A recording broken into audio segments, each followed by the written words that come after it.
মামা মামা মামা মামা দাঁড়াও। কি ব্যাপার মামা, তুমি আমার অফিসের সামনে আর তুমি আমার দেখে দৌড় দিলে কেন? বাইক না, বিশ্বাস কর আমি জানতাম না যে এইটা তোর অফিস। একজন প্যাসেঞ্জার আমার নিয়ে আইছে। আচ্ছা ঠিক আছে।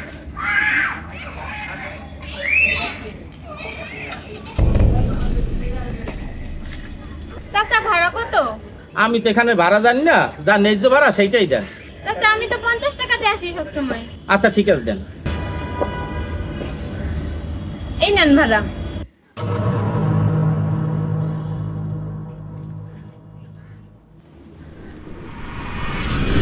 আমি জানলে এখানে আইতাম না। তুই একজন কত বড় অফিসার, তোর মামা রিক্সা চালায়, এই যদি কেউ দেখে তাহলে তোর মান সম্মান থাকবে। এই জন্য আমি তোরে দেখে দৌড় দিছি। আরে মামা, এটা তুমি কি বলতেছো?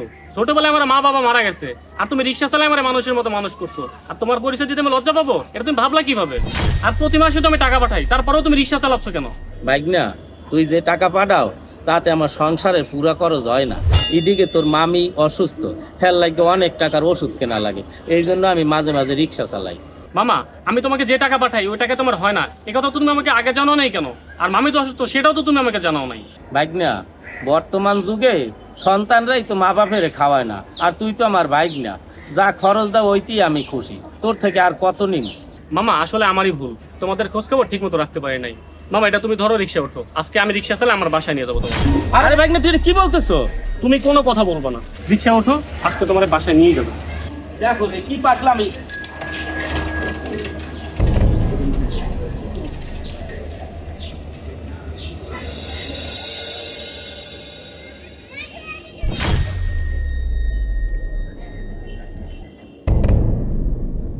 কি ব্যাপার, সারাদিন রিক্সা চলে যাচ্ছে।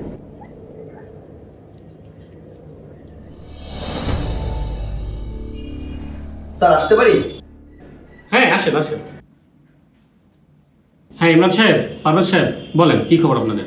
স্যার আপনাকে একটা কথা জিজ্ঞেস করি, যদি কিছু মনে না করেন। হ্যাঁ বলেন, মনে করার কি আছে? স্যার কালকে অফিস বন্ধ হওয়ার পরে আপনাকে দেখলাম আপনি রিক্সা চালাচ্ছেন, বিষয়টা আমাদের কাছে একটু অড লাগলো।